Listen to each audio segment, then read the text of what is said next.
Betsy, how are you? How are you doing? Hello to you. Greetings to you. The Mandarin girl. Hey there, how are you doing? It is a pleasure to have you here. Welcome. Welcome. Hey Dawn, how you doing, girl? Hadn't seen you in 8,000 years. How you been? Let's see here. I'm trying to see whether my other ones are coming on live. Let me look for my chat. There we go. Hey there, Will Jones and Adrian. How are you doing? How's everyone doing? How you been, Miss Dawn? Last time I said I was gonna come up there to the hospital and see you, you sure didn't give me no information because I didn't know where to look for you at. Abundantly amazing. Hey there. Hey, magically me. Hey, Christiana. How are you doing? Miss Nikki, how you doing? Hey, just be real. How you guys doing? Okay, let me see if I'm live on here. Let me see if it's showing up on my feed. I don't know if it's showing up on my feed.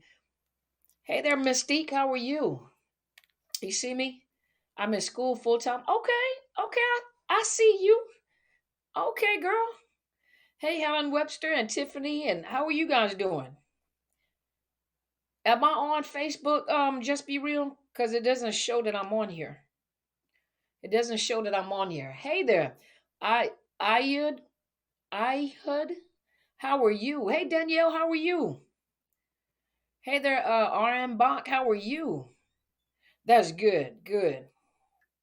Okay, I'm trying to see whether I'm on here. I don't think it's broadcasting once again. I don't think it's broadcasting, so let me go post it. How's everyone doing? Thank you so much for joining me. Let me post my live reel over here. Share, copy. Am I on Twitter? Just be real. I'm not on Facebook. Okay. Am I on Twitter? Is it showing up on Twitter? Let me make sure I'm connecting. Aquarius lady, how are you? Okay, so I don't think it's showing up on Twitter either. I don't know what's happening. Don't know what's happening, y'all. Okay, let me see. Okay, let me see. It should be broadcasting on my Twitter. How's everybody doing? Hey, Miss Veronica, how are you? Hey, Miss Angela, how are you doing? Good. You are blessed. That's what I'm talking about. So nothing on Twitter either, huh? Hey there, Lawi or La Wilkins, La Wilkins. How are you doing, sir? Thank you so much for joining me. Hey there, Annie. How are you? Okay, let me post because it is not showing up as being live on my status. So I don't know what's happening here. Let's see. Hello, everybody. Well, we're doing live now. Let's see. Let me get myself together over here. Balix, mm, B Alexis. There we go. See, all the names are together. I just make a whole nother name. I'm sorry, y'all. How's everybody doing? All right. Let's see. I missed you guys. You see me on Twitter? Okay, I just posted it. Okay. Hey, Miss Tara. Snowmageddon in Tennessee. Yeah, my little sister sent me a picture. Hey, Jacqueline sent me a picture of what was happening over there in Tennessee. This weather ain't no joke, huh? All right. Okay, so I got it posted. So we should be live on the other forums. Let's see. How are you guys doing? Swain Fuller, how are you guys doing? Thank you so much for joining me. Thank you so much for joining me. Thank you so much. You see me from Twitter? Okay. Thank you so much, Just Be Real. She sees me on Twitter. Good. How's everybody doing? How's everybody feeling? Sorry I couldn't join you guys last week. I was not feeling well. So, as you guys know, I had the Cora. I had the old Cora. And so that's why I say it's highly infectious. Hey, do what you got to do. Wash your hands, put your mask on. When people are talking to you and they don't have a mask on, protect yourself. They have isolating yourself. Good. You know, people have the freedom to do what they want to do, but you have the right to protect yourself. So you guys make sure you protect yourself. Okay, protect yourself. The number one, let me see, Princess Cha Cha. Hey, Princess Cha Cha, how are you? How are you guys doing? Little snow? Okay. Even in the snow, we got a lot. You got lost. You got lost. That's okay. Come on back in here. You did too? Well, I'm glad you feeling better. Thank you so much. I'm feeling so much better. I am. Thank you so much. But I was not coming to talk to y'all. I was nose was all clogged up because you guys know it. The Omicron is upper respiratory, so it deals with like your sinuses and your head.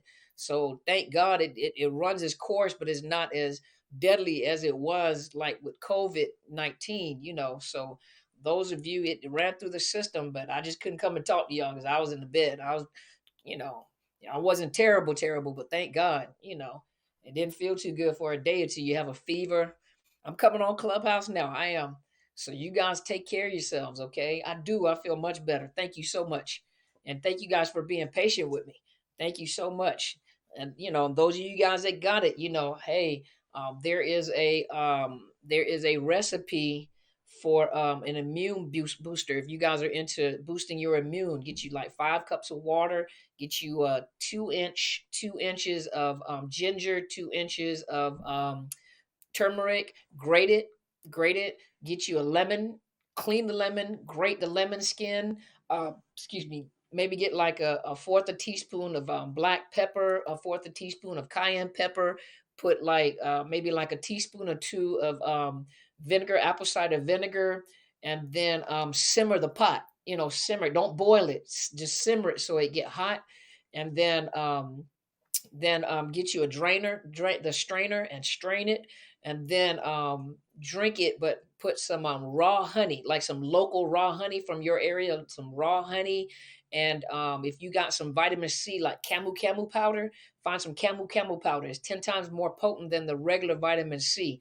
And then also take that lemon and squeeze do 2 lemons, and squeeze those lemons into it, and mix it up, and then drink that 1 or 2 times a day, or as much as you want to drink.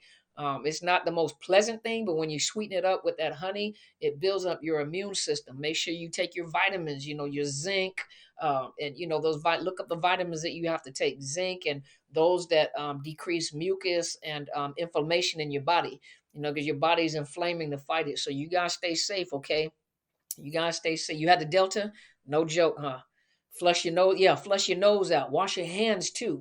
Make sure you're washing your hands, but flush your nose out, because a lot of people are having problems with their sinus. So they're having headaches, but they're having sinus pressure and sinus headaches, and that sinuses are clogged up real bad. My sinuses were clogged up real bad. So, and then it was burning. So the burning was making my head hurt. So, and some of you guys nauseous, diarrhea, vomiting. Some of you guys, having a little more extreme symptoms, nausea, fever, of course. I have fever like 2 nights in a row, like 100.9 and then 101.6 or 9 or something like that. So my doctor told me that you could take Theraflu and Tylenol, so I took the Theraflu to bring that temperature down. But, you guys take care of yourselves, because I want to see you guys. Saline water helps. Yeah. Yeah. And another thing my little sister was telling me, make sure, because you don't want it to get into your lungs, get you some Listerine and gargle with Listerine as much as you possibly can, to keep that Listerine in your throat area. Like my big sister said, keep that Listerine in your throat area. Or salt water gargle if your throat is hurting. A lot of people having throat was hurting, or that dry cough. You have that dry cough, but yeah, rinse your mouth with Listerine to keep it out of your throat. Yeah, keep yourself, safe. Well, that's enough of me trying to teach you guys something you probably already know. Let's go ahead and start Clubhouse, okay? And let's go ahead and get started with Clubhouse so we can get started, y'all. Those of you that have Clubhouse, you are welcome to join me on Clubhouse. Hello there, Miss, and Natalie and Shaniqua. How are you? Is that Miss Pat? How are you doing? Miss Pat, how are you doing? Thank you so much. Hey, Karen and Sion. That's a pretty name. Never. Is it never? Hopefully I said that right. Never. Oh, never the same. I just see the first part. Naya, how are you guys doing? Thank you for joining me. So those of you that have Clubhouse, you're welcome to join me. What I will do, I will, of course, do a little teaching while we are on the social media apps. I am right now. I am broadcasting from Instagram, Haps, YouTube, Facebook. On Facebook, it is YouTube on there, and on Twitter. And so, hey there, Cluster B Free Karen. How are you doing? Aloha to you too. But um it's not the medicine, it's the little drink concoction to help boost your immune system up. I'll post it like to my YouTube community tab. I'll put it in there, or I'll put it on my Facebook. You guys check on Facebook, I'll put it on there for you guys. Okay. But hello from Great Britain, Pillar of Light. Hey there. So what I'm gonna do, I'm gonna talk a little bit. I'm not gonna stay on real long because, as you guys know, I need to go blow my nose already. I don't know if you can hear it. My nose is kind of clogged. It's not really clogged. It's just my sinuses are kind of sore.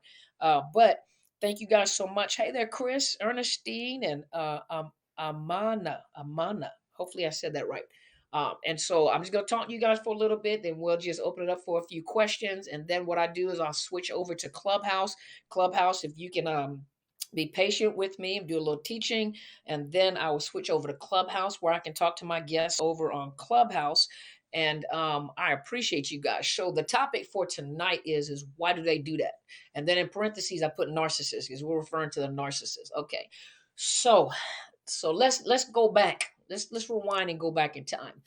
Not everybody is a narcissist. We know that not everybody is a narcissist. Some people have very strong narcissistic traits. Some people are very toxic. Some people have their own issues, drug and alcohol, mental health issues. They have different issues. There are some people that are just immature. They're not ready for relationships. Some people, out for the first time, they're girl or boy crazy, and some people are just not ready for the responsibility of a relationship. They're not. Sometimes you do find these people that as they get a little older, they finally settle down and then they change, and so most of the time for the average person, we're hoping that person is going to change. Remember, the last thing to go is hope. For those of you that have been in narcissistic relationships, and this is within your own family, or this is with a partner, a fiance, husband, wife, whatever the situation is, you have to remember that these individuals are very different than any other relationship that you've ever been in. First of all, they're selfish. Very selfish individual. Everything about this individual who has NPD, those of you that have been around, and you have to be careful because sometimes people call a person narcissist for the purpose of weaponizing that term. People even weaponize gaslighting. So a gaslighter will weaponize gaslighting when they're gaslighting you and you just disagree with them. So, if you disagree with someone, they'll weaponize that term and say you're gaslighting. No, I'm not gaslighting. I just don't agree with what you're saying. And that is not correct. Or people can't get their way with you, and some people are very manipulative. So if they cannot get their way with you, they tend to weaponize the terms narcissism and narcissist and gaslighting and silent treatment and ghosting. So they'll use those terms when you really don't want to be bothered. A narcissist will abuse those terms too to make the victim feel like they are the perpetrator. And you see that a lot of times, in the relationship, they will always be the victim. You're always going to be the one to be the one that's wrong, the one that's going to hurt them. You're killing them, and this relationship is ruined because of you. But if you notice in the relationship, it is very selfish. Most of them are very charismatic. They're very charming. People like them. They cannot believe that this individual would have these issues. However, I will tell you this. People that are charmed by these individuals, sometimes they're charmed by them, but they don't know anything else about them. They just know what they see. They don't see them that often. And then if they've been around, for example, you have family and friends that have grew up around a certain individual and they have noticed specific particular type of behavior since they have been young. I'm sorry, you guys, hair is all on my face. But they've noticed particular type of behavior ever since they've been young. You notice that the parents are always covering for them. The parents won't let you correct them. The parents won't, always defending the child. I know my child is like this, but they're always defending. They're always running to their rescue. They really don't have a lot of consequences. They have consequences, but they really don't have a lot of consequences. That's why some of you guys should have been in that class that I just recently did.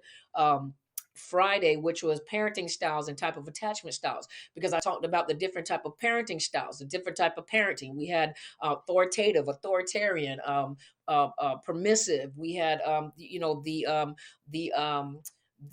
what is it called? The emotional, incestual parent, and we were talking about those type of parents. And some of these narcissists had parents like that they can never do no wrong, and if they admit that they do wrong, but you're not going to talk about their kids. And these kids grow up, these narcissists grow up, that they feel entitled. They fit, and the parent is always rescuing them, the parent ponding stuff, the parent is always, giving money to do this, the child always doing something to get themselves in trouble, but always puts that parent in a position where you owe me. And that parent always feels obligated to go and rescue that child. Well, now you're raising up a person, that is entitled. And so you get into these situationships with these narcissists, and they handle you like they're entitled. You're supposed to do this. You're a wife, you're a husband. That is your job. Well, first of all, it is a choice. It is not a job, but it's a choice at what you do for another person. That's not your response. You ain't got to do it. But if you take upon that responsibility, you are not obligated to do it. You're doing it out of the kindness and the love in your heart.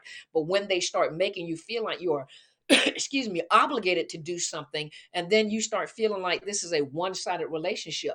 A lot of you, excuse me, a lot of you, are in these situationships, and for a fact that, you're, what is it? A lot of times, let me back up. Let me back up, because a lot of times you guys have red flags, and in those red flags, something, but you wish it's not that you wish, is that you desire well to a point where you'll overlook certain things. Well, I can work through that, and I love him or I love her. And everybody, and you make excuses. Everybody has problems in their relationships, and nobody is perfect, so you'll use what you hear, and you constantly tend to be making excuses for that individual. Now, for some people, for example, those that you meet this person, some of the situations in which they came out of, right? How they handled other people in their relationships. But it always tends to be other people's faults, or how they did all these other people in the relationships that they were in.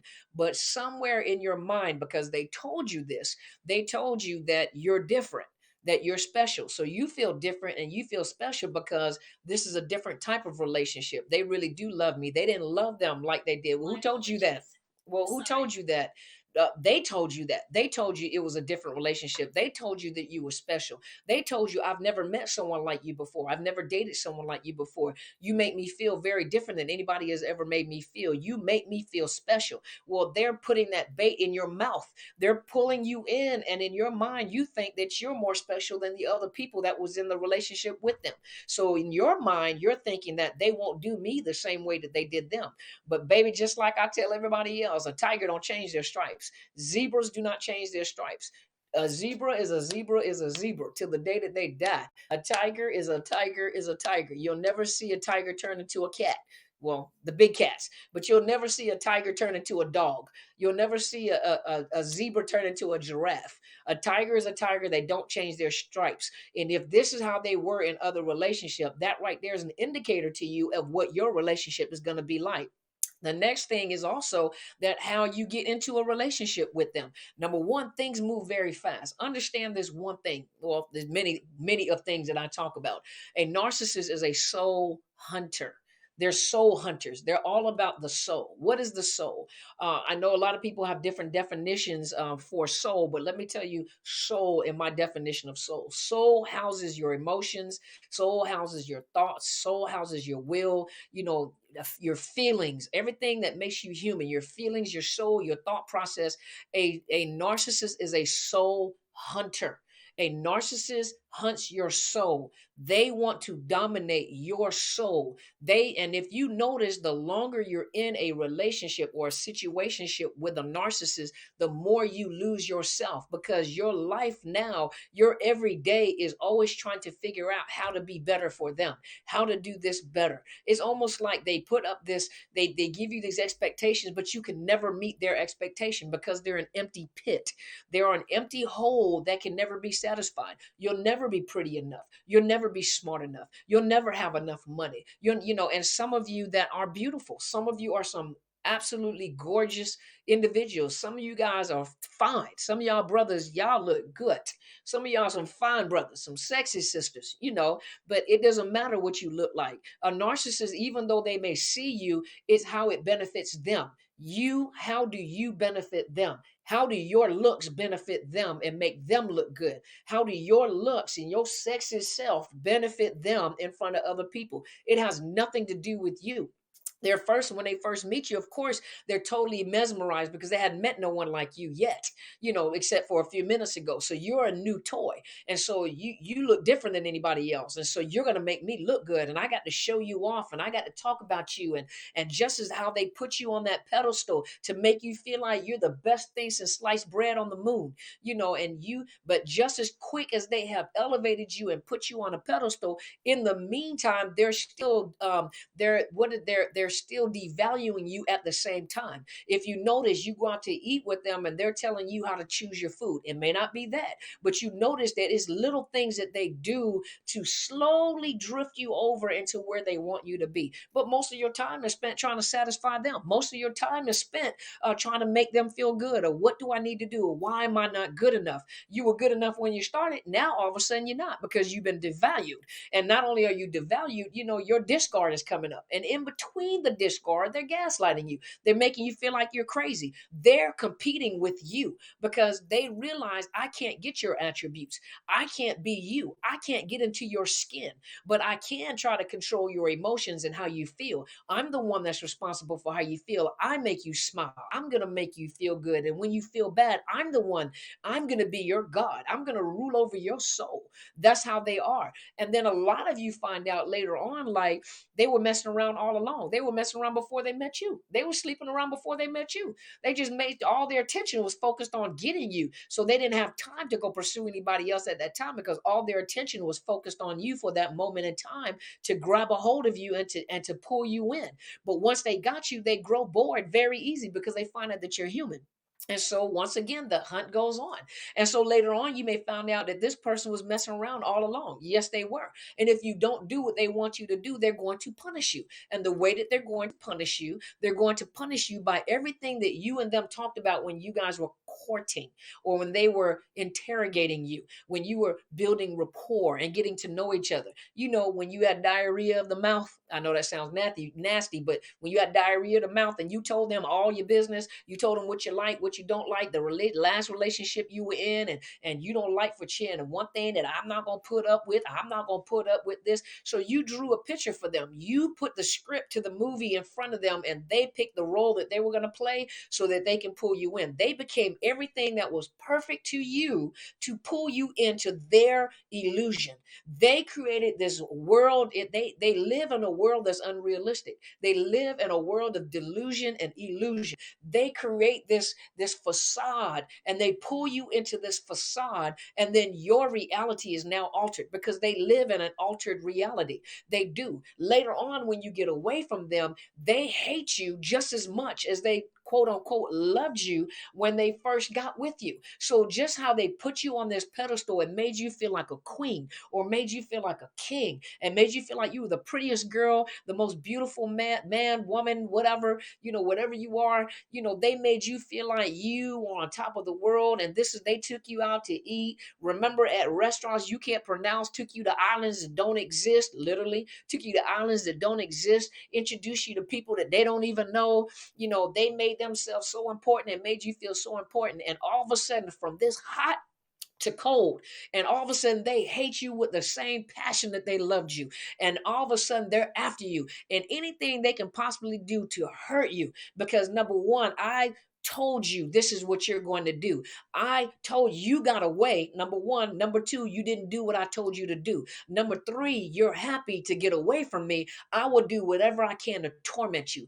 Misery loves company. You're not going to just leave and think that they're not going to try to track you, or they're not going to try to make you miserable. They'll do anything that they possibly can to torment you because they feel empowered tormenting you. They feel empowered when they're abusing you. The whole domestic violence umbrella, which the narcissist falls under, is all about power and control. Everything about a narcissist is about power and control and dominating your soul. Dominating your soul, meaning your thoughts, meaning your emotions, meaning your anything you feel, anything you think. They want to dominate that soul, and they would do anything they can to punish you at the highest level of punishment, because your suffering makes them feel empowered.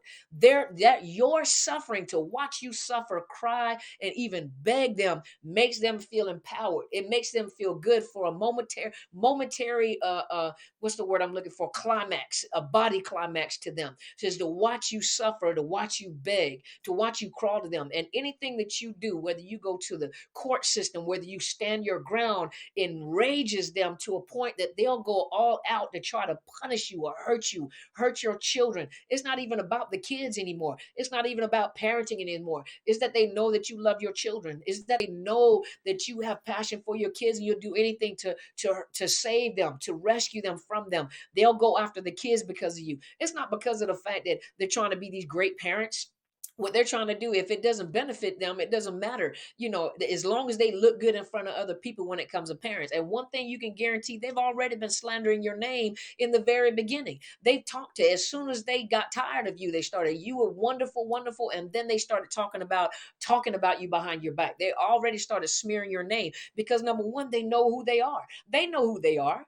They know who they are. They know who they are. They know, when I say know who they are, I don't mean they understand the fact that they're a narcissist. They know what they do. They know they've had all these people that have told them about themselves. You have told them about themselves. Other people have told them about themselves. You call them a narcissist. They looked up the narcissist. They found some of your traits. Now you're the narcissist. You're the gaslighter. Anything that you say, that's why I say be careful. Don't let your right hand know what your left hand is doing, because anything that you try to do, they'll do it, and they'll do it 10 times worse than what you're doing. If you go to court and you tell them that this person is abusing me, they will find a way to figure out how you've been abusing them. If you put a no contact order, don't you break that no contact order, because they'll turn around and convince you to drop that no contact order, and then they'll put a no contact order on you. If you've called CPS before, they'll get a no contact order and they'll start calling CPS. They'll do anything they can to try to hurt you, damage you, to make you suffer. If you've ever known anything about a psychopath, a sociopath, narcissist, and some of these situations, they thrive. They get a thrill. They get a thrill off of watching people suffer. I had a young lady that was a prostitute a long time ago, in the Atlanta area, where there was a serial rapist, but he was a murderer as well. He used to get prostitutes, and he had a signature way of killing them. He used to cut them up and then cut them across their neck.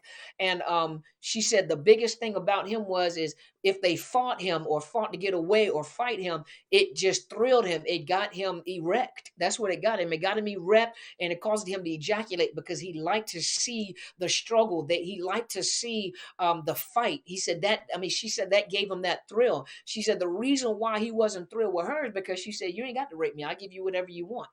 Whatever you want, I'll give it to you, boy. You ain't got to rape or kill me. Whatever you want, you can take it. You can have it. And it decreased that thrill. There was no more thrill to go after her. And she said that he went ahead, he paid her, he took her to the house, let her take a shower, fed her, and then dropped her back off. So she got away because she didn't fight him. So you see the thrill, you see the sick mind of individuals like this. Well, you got to understand that in that cluster where you have antisocial personality disorder, formerly known as psychopath, a sociopath, and you also have a narcissist, you have a borderline, you have histrionic, but it's all within that cluster.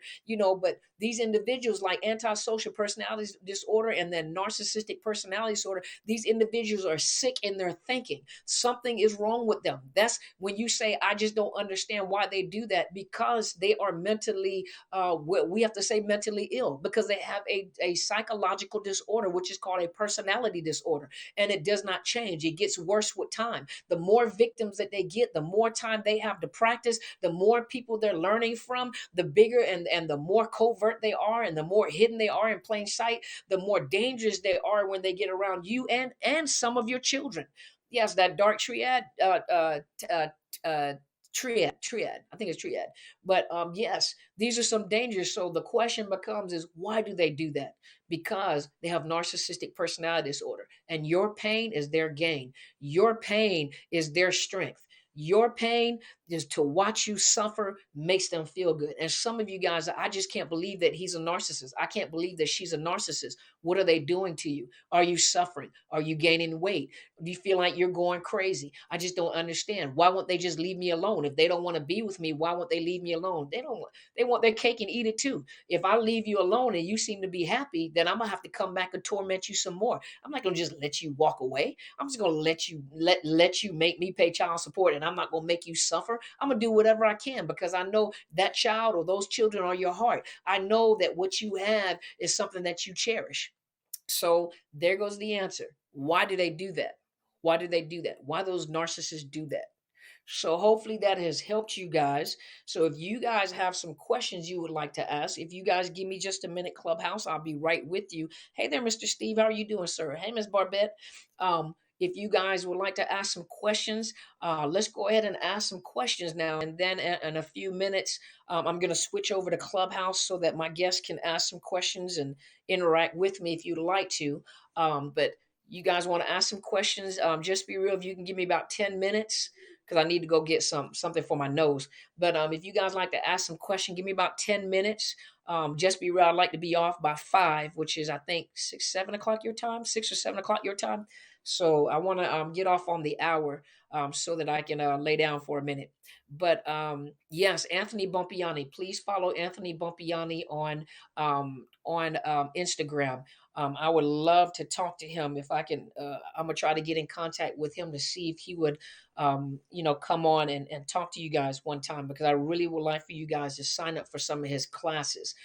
Extraordinary information. He is a retired judge and was a lawyer, and he worked in the court system, so he understands narcissists and gives good information. Some really great classes. You are so welcome, Tiffany. Thank you so much for being here. Why do they always walk ahead of you when you're out with them? Some of them don't. It just depends on who you with. Just depends on who you with. Not all of them walk ahead of you. And then remember, it's a matter of dominance. So not all of them walk ahead of you. Can they ever change? No. It is a personality disorder, and as they get older, it gets worse. So as they get older, it actually gets worse. So clinically, no, they're not going to change. They're not going to change. Tigers never change their stripes. I hear others say not to underestimate him, even though he has never hit me, that he could still get violent. Absolutely. Absolutely. That was good advice. Absolutely. Is messed up. It's messed up when you have a narcissistic mom. Mom, okay, I missed that. Sorry. Let's see here. Give me a second. What is the judge's name? His name is Judge Anthony Bompiani.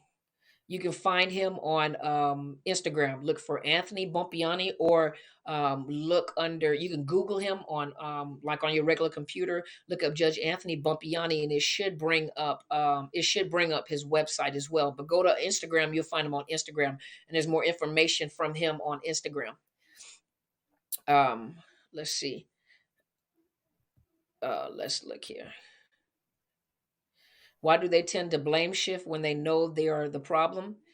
Angela, now I know you were listening to me, girl, because it's never their fault. You're gonna mess with their ego. You're gonna mess with their ego if they. Why would they take responsibility of anything? It's always somebody else's fault. That's their ego is too fragile. They're not going to accept accountability or responsibility for anything. So they'll always put the blame on somebody else. They can get hit by a car. It'll be somebody else's fault, not the fact that they walked into traffic. So they'll never take accountability or responsibility because that's a blow on their ego. It makes them feel weak. I'm married to my wife for 10 years now, and we have a 2-month-old. I just figured out I'm with a narc, or she has a lot of qualities of one. I'm so confused. Okay. So now you're probably going to have to pay attention. What's happening in the relationship. Pay attention. Try therapy. See if therapy is going to work. But when you get to therapy and everything is your fault, you might know something. Yeah. Are there good narcissists? No. I mean, a lot of them that you get around are always going to be very charismatic. Some of them are very charismatic, nice, funny, good looking, smell good, walk good, dress nice, have great careers, may have nice places to live and everything. But down deep to the core of a narcissist, there's nothing good about them. Now I'll say this too, though. They do some good things, but why are they doing what they're doing? Is all for themselves. Is all for themselves. Just be real. Could you spell Judge Anthony Bumpiani's name again for the viewers? Could you post it for me? Should we stop using the term sociopath? I heard recently it is outdated, although psychopathy is legit field of study. It is. Well, now sociopath and psychopath is now known as antisocial personality disorder. I usually use the two terms interchangeably to describe what antisocial personality disorder is, but it encompasses both of them. But psychopathy, yes, it is. It is. It is real. Yep, mine blamed everything on his car accident. See, they never take responsibility for themselves. Um, you said any testimonies of brain fog lifting once you left. When did your clarity come back? You know, uh the brain fog, I always knew something was wrong. I had the brain fog to a point where I think I was more in denial. That I was in hopes that this person would change, and I did not know that the person that I was with was a narcissist. And so I was like most people. I saw all the good things in the very beginning because I didn't know I was being love bombed. I didn't know that that I was put on this pedestal. I liked that, and so I always wanted that back. So in my mind, just like the average person was, is I know this person has good in them because I know how it used to be, and I don't understand what has happened for this person to change and not be like this anymore. And so of course, like many of us, like, what has happened to make him not love me like this anymore? Because at one point in time, I used to be his everything. But I did not know that I was dealing with a narcissist. So I didn't know that that was an illusion, that that person was never real. And it wasn't until years later, when I left and I began to study narcissism, is when I began to realize what I was dealing with. And so I wasn't completely foggy, but I did have that brain fog. And I think a lot of mine dealt with um, denial, denying that something is really wrong. And I struggled back and forth. I was like many of you guys. I don't understand, why does he do this? Why does he keep doing this? Until I really began to study narcissism. As of like, being able to make decisions for myself. Remember, I was in the military at the same time he was in the military. And so I had troops that I had to lead. So when it came to like decision making, at least thank God, a lot of my decision making skills when it came to finances, I was more responsible than he was when it came to finances and decision making. And I was senior leadership within the military. And so I constantly had to exercise my brain power anyway. And then coming out of the military, I had to exercise my skills as a therapist, and I worked in areas that required me to use my skill set when it came to thinking. So I was never totally in a brain fog. I think I was more in denial and acceptance. I was in the 7 stages of grief and loss. I had not reached my point of accepting what it was. Once I accepted what it was, I began to heal quicker. Put it that way. Once I accepted the fact, I know what this person is. And, of course, for some of you guys, the hard thing is how quick they move on. They look happier. They look like they're doing so much better. He's doing everything that I've always desired in the relationship. But the understanding that is they never change. And just like he tormented you or tormented me or tormented the other people that were in his life, is the same thing he's doing to the new supply. You know, if only walls could talk and that new supply would talk to you, you will find that out very soon. So it does take some time. It takes a healing process, and I can't really give anybody a definitive date and time of your healing, because there may be other factors that play into your healing, because you may have come from a home where an abusive home, a toxic home, a narcissistic home. You may have had other traumas, on top of the trauma that you've experienced with this person. So everybody has a different time frame in which they heal, because there may be more than just the relationship involved. So I can't really give a definitive time of how much time is going to take. Find a very good therapist that understands this too. Let's see. Okay, give me just a minute. Um, Do they take on other people's personalities? My ex acted like Dave Ramsey first. Now he's acting like one of his wealthy Muslim clients. Nothing against Muslims. Oh, no offense taken. Hopefully, no one took any offense to that. But yes, they take upon whatever personality they get with. They could be with a doctor. If they're with a doctor, they pick up on that language and they begin to blend in with that environment. So, you would think that they have some medical training. They can get with a person that's a lawyer. They hang out with lawyers and they pick up on the language of that lawyer. 9 times out of 10, when you first met that narcissist, they came to you with the personality of the supply that they were with. And so when they first engaged you, they engaged you with the personality of the supply that they were with or the last supply. Once they got their foot in the door, then they begin to mirror you. When they begin to mirror you, number one, you really like the old supply. And number two, you really like yourself. So those of you that don't like yourself, you ended up liking yourself because they ended up mirroring you. They were trying to figure you out. And so, yes, they take upon other people's, they're like a Build-A-Bear or like Jeepers Creepers. They take upon everybody else's personality. And that's why you really never know who they really are because they'll change all the time. They change for their environment. They change for the people they're around. You can have a guy that pretends to be a rapper. Then all of a sudden he gets around, like I said, you get around people that are lawyers. Now he's wearing a suit. He gets around, people that are in the military. Now he has the language of the military. So yes, they blend in and pick up the characters of the people that they're dealing with. You'd be surprised. Do all victims go through the cycle? Yes, it's a constant cycle that you're going to be in concerning that narcissist. It's always the idealization, devaluation, discard, hoover, and that's the cycle of the relate. That is the complete life cycle of the relationship unless you break it and get out. Can a narcissist have borderline personality disorder? Yes, they can. There's a high percentage of people that have borderline personality disorder that also have NPD, and there's a high percentage of people that have NPD that also have borderline personality disorder. But they all kind of like the cluster B personality kind of blends in with each other. So a lot of those traits are familiar within that whole cluster B personality disorders and the disorders. So a lot of those traits are very familiar because they kind of bleed over. They kind of bleed over.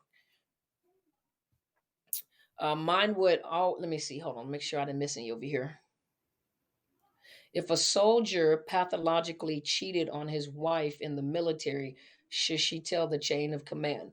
Um, well, number one, that's between you and that soldier, you know. So that's between you and that soldier. And then, time, okay. That's between you and your soldier. That doesn't really have anything to do with being a narcissist. That's between you and your conscience, you and your life. You have to think if you do, what's going to happen. Number two, will they lose money and can they support you and your children? So a lot of that is a decision that you have to make on your own, but that really doesn't have anything to do with a person being a narcissist. That's a decision you would have to make. Do narcs truly believe that they project what they project is true? That is the other person. They live in their own world. They live in their own delusional world, and so everything that they say and do, they think is their truth. That is their truth. That is their truth. I did two videos on co-parenting versus counter-parenting and parallel parenting. And if you go look at the videos that I have one on co-parenting versus counter-parenting, and I have another one on parallel parenting. Well, you guys, let me switch over to Clubhouse. My time is up. I appreciate you guys being here with me. Thank you guys so much for all the questions. Do come on over to Clubhouse if you want to ask some more questions. I'm going to be on here until about 5 o'clock Pacific Standard Time, or maybe a little less if no one is really asking questions over on Clubhouse. But you guys are welcome to join me over here. Thank you so much. And thank you for being patient with me last week when I was unable to come on. Make sure you guys take care of yourself, protect yourself. I understand some of you guys are anti-mask, but you know what? I wore a mask and I still got the cora.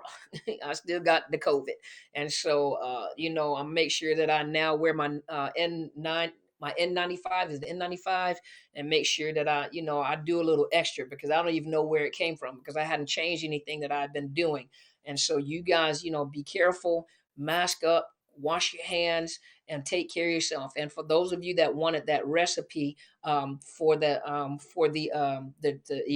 immune boosting tea, I'm gonna post it on my Facebook. You guys go look over on Facebook, and I will post it there for you guys. Okay, and I'll put the instructions on there. So thank you guys so much for joining me. I'm gonna switch over to Clubhouse.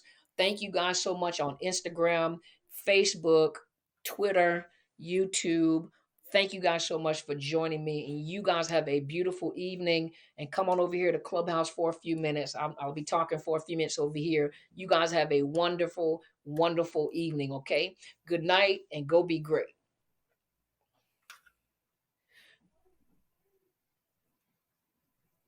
Good night.